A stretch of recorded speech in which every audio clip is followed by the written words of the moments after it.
नमस्कार साथियों, मैं हूं आपका दोस्त अखिल दक्ष प्रजापति। दोस्तों, जैसा कि आप जानते हैं कि हम चैप्टर विद्युत चुम्बकीय प्रेरण को हमने स्टार्ट कर दिया है। इसके पहले हम एक वीडियो बना चुके हैं जिसका नाम है चुंबकीय फ्लक्स। अगर आपने वो वाला वीडियो नहीं देखा है तो उसके लिंक डिस्क्रिप्शन में है, आप जाकर के देख सकते हैं। दोस्तों, विद्युत चुम्बकीय प्रेरण जो चैप्टर है इसके सभी टॉपिक का मैं वीडियो बनाऊंगा और इन सभी टॉपिकों की एक प्लेलिस्ट बनाऊंगा। आप प्लेलिस्ट से जाकर के विद्युत चुम्बकीय प्रेरण के से संबंधित सभी टॉपिक को देख सकते हैं। तो दोस्तों, आज का शानदार टॉपिक है फैराडे का विद्युत चुम्बकीय प्रेरण के नियम। साथियों, जैसा कि आप जानते हैं कि हम ट्रिक के माध्यम से आपको समझाने की कोशिश करते हैं। जितने भी आप मेरे टॉपिक की वीडियो देखेंगे तो सबको मैंने ट्रिक के माध्यम से समझाने की कोशिश की है। साथियों, इसके लिए मैं ट्रिक लेके आ गया हूं, तो वीडियो को अंत तक जरूर देखिएगा, क्योंकि आप जानते हैं हम शुरुआत में ट्रिक बताते हैं और वीडियो के अंत में आपको बताते हैं एग्जाम में आपको किस तरीके से लिखना है। तो वीडियो को अंत तक जरूर देखिएगा। तो फैराडे के विद्युत चुम्बकीय प्रेरण के दो नियम हैं साथियों, इसके दो नियम हैं। तो चलिए प्रथम नियम से स्टार्ट करते हैं। इसका पहला नियम क्या है? तो साथियों, इसका प्रथम नियम क्या है? प्रथम नियम में स्टार्ट करने से पहले आपको छोटी छोटी बातों का थोड़ा ध्यान रखना है। मैं आपको बताता हूं। देखिए, जो ज्यादा याद नहीं कर सकते हैं उसको सिर्फ क्या करना है, देखिए जितना मैं कहता जा रहा हूं आप उतना ही करिए। आपको वीडियो के अंदर में सब समझ में आ जाएगा कि मैंने ये सब क्यों बता रहा हूं। ठीक है, तो देखिए ई बराबर क्या होता है ये आपको याद रखना है। ई बराबर होता है प्रेरित विद्युत वाहक बल। प्रेरित विद्युत वाहक बल होता है। ई बराबर क्या होता है?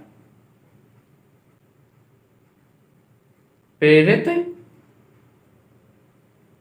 विद्युत वाहक बल। आप मतलब इसको रट लीजिए। ई बराबर क्या होता है? प्रेरित विद्युत वाहक बल। इसको आपको रटना है बिल्कुल। क्या होता है ई बराबर? प्रेरित विद्युत वाहक बल। बस आपने इतना कंप्लीट कर लिया। ठीक है, अब देखिए मैं आपको एक कहानी सुनाने जा रहा हूं। कहानी सुनने में आपको मजा तो आएगा ही। हम किसके नियम पढ़ रहे हैं? फैराडे के विद्युत चुम्बकीय प्रेरण के नियम पढ़ रहे हैं। तो भाई फैराडे एक इंसान है। ठीक है, तभी तो उसने एक नियम दिया। तो फैराडे भाई क्या कर रहे थे? प्रथम नियम देखिए, अब इसकी एक मैंने ट्रिक बनाई है। कहानी सुना करके आपको ट्रिक बता रहा हूं। ठीक है, जो फैराडे भाई साहब थे हमारे प्रथम, यानी कि देखिए फैराडे थे जो वैज्ञानिक, वो इंडिया में पहली बार घूमने आए। प्रथम बार फैराडे इंडिया में प्रथम बार घूमने आए, मनोरंजन मतलब देखने आए थे इंडिया में है क्या। तो आए और वो एक पेड़ के नीचे रुके। ठीक है, वो पेड़ के नीचे रुके और आम का पेड़ था। आम के पेड़ के नीचे वो रुके। तब क्या हुआ, वहां से एक आम गिरा, ऊपर से एक आम गिरा और उनके नीचे आ गया। तो उन्होंने आम उठाया और आम तो बहुत पका हुआ था, तो आम उसने उठाया और चूसा आम को। तो क्या हुआ, उसको एंजॉय किया, यानी कि उसको बहुत मजा आया आम को चूसने में। ठीक है, समझिएगा यहीं पर ट्रिक है। यानी कि उसने आम को चूसा और बहुत एंजॉय किया। क्या किया? एंजॉय किया। उसको क्या, आम क्या है? फल है। ठीक है, आम देखिए बिल्कुल आपको दिमाग में छाप दूंगा, दिमाग में आपको बिल्कुल छप जाएगा। देखिए फैराडे को क्या मिला? आम मिला। आम क्या है दोस्तों? आम क्या है? आम क्या है? फल है। ठीक है, बस आपको इतना तो कंप्लीट होगा यार। आम एक फल है। ठीक है, और उन्होंने खाया और क्या किया? एंजॉय किया। एंजॉय किया ना, एंजॉय से क्या निकल के आया? ई।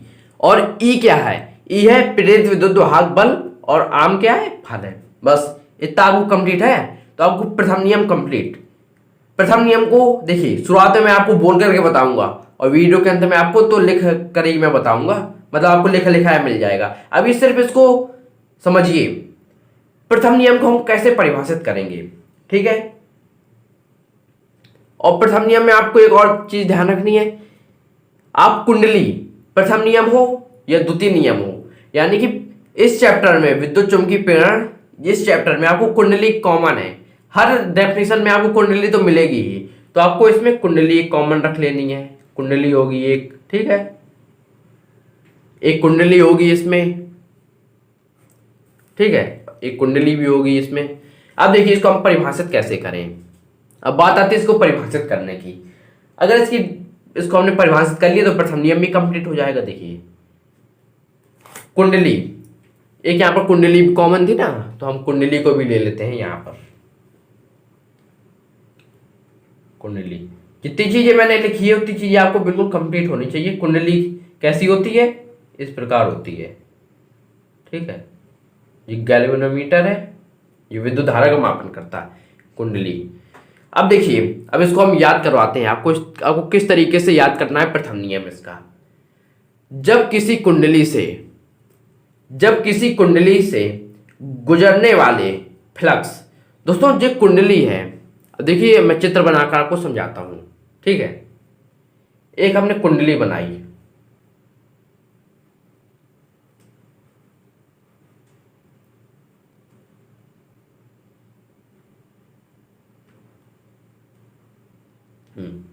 अब देखिए जो कुंडली बना ली हमने, और यहां से फ्लक्स जा रहा है। देखिए जो हमने यहां पर माना था आम एक फल है ना, आम एक फल है, तो फल से क्या निकल के आ रहा है, फ्लक्स, ठीक है।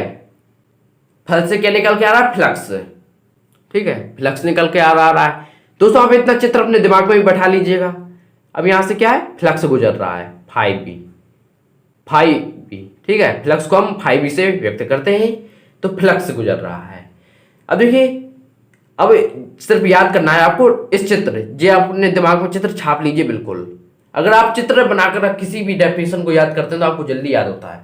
तो डेल्टा 5B वो क्या है, E, ठीक है। अब देखिए बिल्कुल सिंपल ट्रिक है, अगर आप चित्र भी याद नहीं रखेंगे तो अब ये आपको जो कहानी अगर याद है जो मैंने बताई है तो आपको कंप्लीट जरूर हो जाएगा प्रथम नियम इसका। देखिए जब किसी कुंडली से, हम कैसे इसको परिभाषित करें, जब किसी कुंडली से गुजरने वाले फ्लक्स में परिवर्तन किया जाता है, जब किसी कुंडली से गुजरने वाले फ्लक्स में परिवर्तन किया जाता है, तो कुंडली के सिरों पर प्रेरित विद्युत वाहक बल उत्पन्न हो जाता है।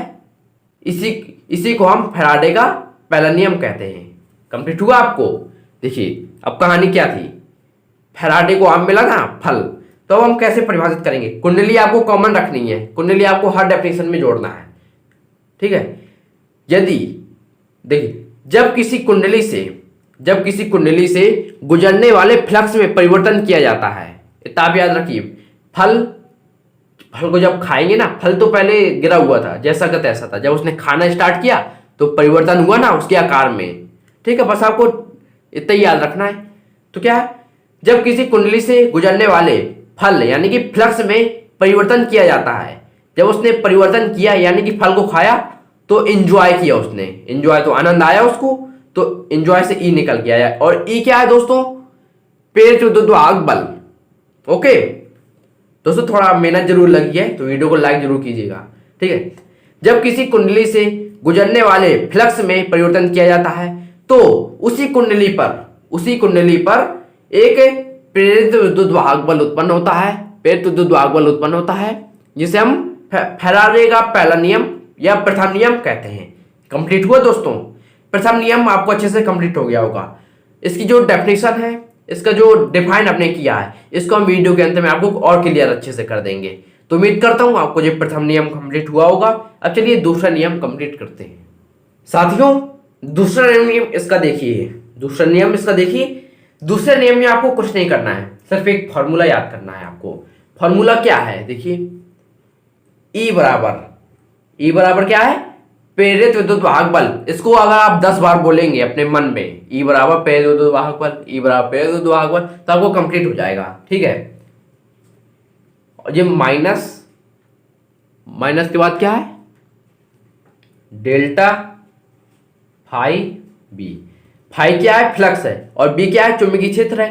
तो हम क्या कहेंगे, चुंबकीय फ्लक्स। और डेल्टा का मतलब परिवर्तन, डेल्टा अगर कहीं लगा हो तो उसका मतलब होता है परिवर्तन, यानी कि चुंबकीय फ्लक्स में परिवर्तन बटे डेल्टा टी। अब साथियों मेरे, अगर डेल्टा टी नीचे दिया हो तो हम उसको दर पढ़ते हैं, दर, यानी कि किसी चीज में समय लग रहा हो तो हम इतने दर से काम चल रहा है वो हम कहेंगे, ठीक है। अब दूसरे नियम में अगर आपको ये फॉर्मूला कंप्लीट है तो आपको दूसरा नियम याद करने में कोई दिक्कत नहीं होगी मेरे भाई, कोई दिक्कत नहीं होगी, मैंने पहले ही बता दिया आपको। तो देखिए हम दूसरे नियम को कैसे डिफाइन करें। साथियों दूसरा नियम समझाने के लिए मैंने इसका परिभाषित लिख लिया है, यानी कि इसकी परिभाषा मैंने लिख ली है दूसरा नियम समझाने के लिए। अगर लिखा रहेगा ना तो आपको दूसरा नियम और जल्दी समझ में आ जाएगा क्या है दूसरा नियम। देखियो, किसी कुंडली में प्रेरित विद्युत वाहक बल, किसी कुंडली में, कुंडली कॉमन है, आपको कुंडली तो हर चीज में लगानी है, ठीक है। तो किसी कुंडली में प्रेरित विद्युत वाहक बल, प्रेरित विद्युत वाहक बल ये क्या है, ई है, ई है प्रेरित विद्युत वाहक बल, ठीक है। प्रेरित विद्युत वाहक बल चुंबकीय फ्लक्स फाई, चुंबकीय फ्लक्स को हम फाई कहते हैं, फाई के परिवर्तन की, चुंबकीय फ्लक्स के फाई यानी कि चुंबकीय फ्लक्स के परिवर्तन, ये चुंबकीय फ्लक्स क्या है, फाई है, चुंबकीय फ्लक्स डेल्टा क्या है, परिवर्तन, यानी कि चुंबकीय फ्लक्स में परिवर्तन, और माइनस क्या है, ऋणात्मक है, और डेल्टा टी क्या है, दर है।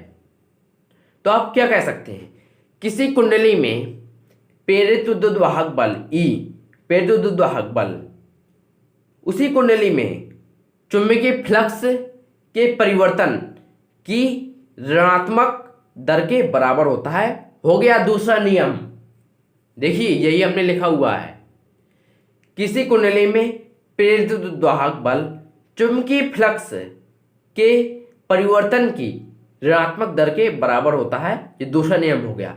भाई साहब ये दूसरा नियम जिसने दिया था ना, फैराडे भाई साहब ने दिया था, दूसरा नियम दिया, ये लेंज भाई साहब ने देख लिया है, लेंज का नियम, लेंज भाई साहब ने देख लिया, फैराडे तो यही बका जा रहा है, विद्युत वाहक बल, ये विद्युत वाहक बल तो बताया जा रहा है फैराडे, लेकिन इसकी दिशा तो बता ही नहीं रहा है। ये भाई बल है, ई क्या है, ई क्या है, प्रेरित विद्युत वाहक बल। अब भाई साहब ये बल है, ये कहीं ना कहीं तो लग रहा होगा, किसी दिशा में तो लग रहा होगा, लेकिन ये फैराडे भाई साहब तो बता ही नहीं रहे हैं कहाँ लग रहा है। तो भाई हमारे लेंज भाई साहब आ गए, तो लेंज का नियम, लेंज ने एक नियम दे दिया, इसी के संबंधित नियम दिया था, दिशा के संबंधित। ये प्रेरित विद्युत वाहक बल की दिशा हम कैसे पता करेंगे, वो लेंज भाई साहब ने कहा था ऐसे पता करेंगे। देखिए इन्होंने क्या कहा, लेंज का नियम, दोस्तों लेंज का नियम भी पूछ लेता है, लेंज का नियम, फैराडे के दूसरे नियम को हम लेंज का नियम भी कहते हैं, ये आपको थोड़ा ध्यान में रखना है, नहीं तो आप कंफ्यूज हो जाओगे। तो लेंज भाई साहब ने क्या नियम दिया, जब किसी कुंडली में, ठीक है, जब किसी कुंडली में, देखिए ई, ये लेंज भाई साहब इंजॉय कर रहे हैं, ठीक है, इंजॉय करते हुए देख रहे थे, जो फैराडे थे ना वो फल खा रहे थे, तो लेंज भाई साहब वहां पर देख रहे थे, इंजॉय कर रहा है, ये हमारा फैराडे इंजॉय कर रहा है, तो ई, इन्होंने सिर्फ ई से संबंधित नियम दिया और इनको बाकी किसी से मतलब ही नहीं है, ई से इन्होंने दिशा बस दिखाई है। देखिए जब किसी कुंडली में प्रेरित विद्युत वाहक बल उत्पन्न होता है, ई उत्पन्न हुआ, तो इसकी दिशा बताई थी, इसकी दिशा इस प्रकार होती है कि वह उसी कारण का विरोध करता है जिसके कारण वह स्वयं उत्पन्न हुआ, यानी कि ई जिसके कारण उत्पन्न होगा, यानी कि जिसके कारण उत्पन्न होगा उसी का विरोध करेगा, यानी कि ये इसके कारण उत्पन्न हुआ है, यानी कि इस दिशा के कारण उत्पन्न हुआ है। जैसे थोड़ा समझने की वाली बात है, थोड़ा समझिए, अगर इस कारण उत्पन्न हुआ है तो इसकी दिशा इस प्रकार इस तरफ होगी, यानी कि विपरीत दिशा में होगी। तो हम एक बार और समझिए लेंज का नियम, दोस्तों वीडियो के अंत में आपको लिख करके बता दूंगा, आप उसकी दिक्कत ना लें, हम लिखें कैसे। जब किसी कुंडली में प्रेरित विद्युत वाहक बल उत्पन्न होता है ई, तो इसकी दिशा उस प्रकार होती है कि वह उसी कारण का विरोध करता है, यह उसी कारण का विरोध करता है जिसके कारण वह स्वयं उत्पन्न हुआ। साथियों मैं सोच रहा हूं इसकी भी एक ट्रिक बता दूंगा आपको। लेंज का नियम, लेंज का नियम क्या कहता है? लेंज का नियम तो कहता है कि अगर किसी कुंडली पर प्रेरित विद्युत वाहक बल उत्पन्न होता है तो इसकी दिशा इस प्रकार होती है कि ये उसी कारण का विरोध करता है जिसके कारण यह स्वयं उत्पन्न हुआ हो। तो अब इसको हम ट्रिक के माध्यम से समझने की कोशिश करें। ये आपके घर में एक एग्जाम्पल है, आप खुद इसके एक एग्जाम्पल आपके माध्यम से ही मैं देता हूं। ई क्या है? प्रेरित विद्युत वाहक बल। ठीक है, अब देखिए इसको हम समझाने के लिए आपको एक काम करते हैं। ई एक बाप है, एक बाप है, ठीक है, एक बाप है और एक उसका बेटा है। अब देखिए साथियों, एक बाप और एक बेटा है, ठीक है। अब ये जो बेटा है ये बाप के कारण ही उत्पन्न हुआ है, ठीक है। ये बेटा बाप के कारण उत्पन्न हुआ है और ये बेटा ही अगर अपने बाप का विरोध करने लगे तो यही हमारा लेंज का नियम है। समझे कुछ? देखिए ये बाप के कारण बेटा उत्पन्न हुआ।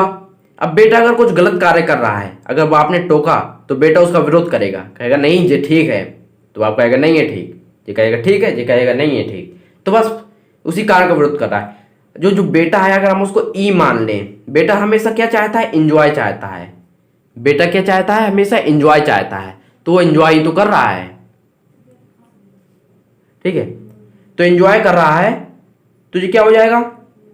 किसी कुंडली में प्रेरित विद्युत वाहक बल उत्पन्न होता है तो इसकी दिशा उस प्रकार होती है, इसकी दिशा इस प्रकार होती है। ई हमने माना है बेटे को, तो इसकी दिशा उस प्रकार होती है कि जिसके कारण यह उत्पन्न होता है, व्याप के कारण उत्पन्न हुआ ना, जिसके कारण यह उत्पन्न हुआ होता है उसी कारण का यह विरोध करता है। तो साथियों ये हो गया लेंज का नियम। आप समझते हैं आपको एग्जाम में किस तरीके से लिखना है उसको समझिए।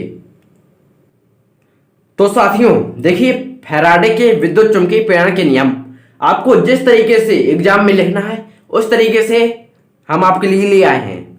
देखिए पहला नियम क्या है इसका? पहला नियम या प्रथम नियम एक ही है, हमने पहला नियम लिख दिया। जब किसी कुंडली से गुजरने वाले फ्लक्स में परिवर्तन किया जाता है तो कुंडली के सिरों में प्रेरित विद्युत वाहक बल उत्पन्न हो जाता है। यह नियम ही फैराडे का पहला नियम है। ये पहला नियम कंप्लीट। इसकी ट्रिक हम आपको स्टार्टिंग में बता चुके हैं, अभी बताने की जरूरत नहीं है मुझको। दूसरा नियम क्या है? किसी कुंडली में प्रेरित विद्युत वाहक बल ई चुंबकीय फ्लक्स के किसी कुंडली में प्रेरित विद्युत वाहक बल ई उस कुंडली में चुंबकीय फ्लक्स के परिवर्तन की ऋणात्मक दर के बराबर होता है, ठीक है। यदि कुंडली में n फेरे हों, कुंडली में तो कई फेरे होते हैं, देखिए ये एक फेरा हो गया, ये 2 3 4 काफी हो जिसको हम गिन ना पाए तो हम क्या मान लेते हैं?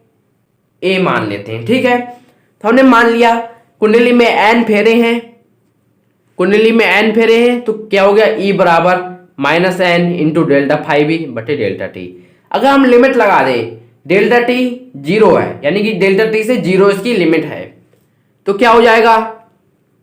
E बराबर -n into D phi B upon D T, क्योंकि डी का मतलब बहुत छोटी लिमिट यानी कि बहुत कम, ठीक है। दोस्तों लेंज का नियम क्या कहता है?